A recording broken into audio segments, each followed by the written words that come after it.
BNP সরকারই চেষ্টা করেছে কৃষক ভাই বোনদের পাশে দাঁড়ানোর জন্য। আপনারা বিএনপির উপরে বিগত নির্বাচনে আস্থা রেখেছেন, ইনশাল্লাহ এই সরকার আপনাদের সেই আস্থার পূর্ণ মর্যাদা দিবে। আজকের এই অনুষ্ঠানে আমি বলতে চাই, এখন আমাদেরকে দেশ গড়ার সময়। কৃষক ভাইদের পাশে আমরা যেরকম দাঁড়াবো, একই সাথে আমরা আমাদের দেশের কৃষাণী বোন সহ আমাদের দেশের যে নারী সমাজ আছে, এই তারা হচ্ছে দেশের অর্ধেক, জনসংখ্যার অর্ধেক।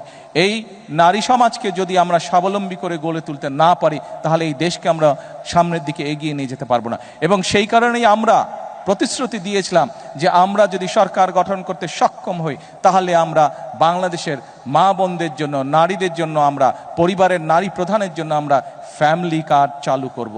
আল্লাহর রহমতে সেই কাজটিরও পাইলট প্রজেক্ট আলহামদুলিল্লাহ আমরা শুরু করতে সক্ষম হয়েছি এবং পর্যায়ক্রমিকভাবে আগামী 5 বছরের ভিতরে আমরা বাংলাদেশের চেষ্টা করব সকল নারী প্রধান পরিবারের কাছে এই কার্ডের সুবিধা পৌঁছে দেওয়ার জন্য, এই কার্ডটি পৌঁছে দেওয়ার জন্য। অর্থাৎ এই সরকার জনগণের সরকার। এই সরকার কৃষক বলুন, এই সরকার দেশের মা বোনদের কথা বলুন, ইমাম মসজিদের ইমাম খতিব সাহেব সহ অন্যান্য ধর্মীয় যারা গুরু আছেন তাদের কথা বলুন, ছাত্রদের কথা বলুন, শ্রেণী পেশা নির্বিশেষে প্রত্যেকটি মানুষের পাশে দাঁড়ানোর চেষ্টা করবে। আমাদের লক্ষ্য হচ্ছে দেশের উন্নয়ন, আমাদের লক্ষ্য হচ্ছে দেশের মানুষের ভাগ্যের পরিবর্তন। সেজন্যই আমরা বলে থাকি, করব কাজ, গড়ব দেশ। সবার আগে কে? সবার আগে কে? সবার আগে বাংলাদেশ।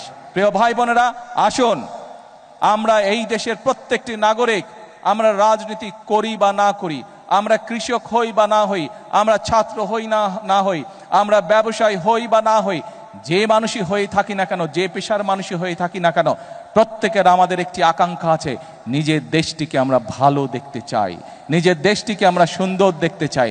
আমরা দেখতে চাই এই দেশের মানুষ নিরাপদে এই দেশে বসবাস করছে, এই দেশের মানুষ, এই দেশের সন্তানেরা এই দেশেই বড় হচ্ছে, স্বাচ্ছন্দ্যে বড় হচ্ছে, খেয়ে পড়ে ব্যবসা বাণিজ্য চাকরি বাকরি করে নিরাপত্তার সাথে বড় হচ্ছে। আমাদের লক্ষ্য সেটাই, আমরা সেই লক্ষ্য অর্জন করতে চাই। কিন্তু সেই লক্ষ্য অর্জন করা সম্ভব একমাত্র যদি জনগণের সহযোগিতা থাকে, একমাত্র যদি জনগণের সমর্থন থাকে। সেজন্যই আমরা জনগণকে সাথে নিয়ে চলতে চাই, জনগণকে পাশে রেখে চলতে চাই, জনগণকে সাথে নিয়ে সামনের দিকে বাড়তে চাই, দেশ গঠন করতে চাই।